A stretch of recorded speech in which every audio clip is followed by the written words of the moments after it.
Okay, in today's video, I'm going to show you guys how you can download the ESPN Unlimited app on your Samsung Smart TV. Okay, first thing you're going to want to do is grab your remote control.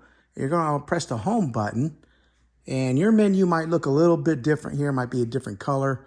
Mine's kind of a whitish. Yours might be gray or black. They change the color schemes on the particular year of the TV, but what you're going to want to do is go all the way to the left here to where it says apps right there.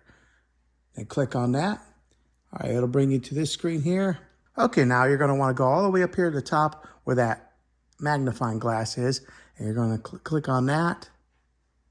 All right, now it'll bring you to this screen here, and you're going to go ahead and type in ESPN. Okay, it starts showing up here at the top once you get a little further into spelling it. I'm just going to go ahead and click over it. Now, it does have an arrow on mine where it shows I've downloaded it before, but I'm going to go ahead and click on it again. Now it's loading my ESPN because I did download it before, but okay. All right, and then this is the ESPN Unlimited app. So that's the step-by-step way on how you download this app on your Samsung Smart TV.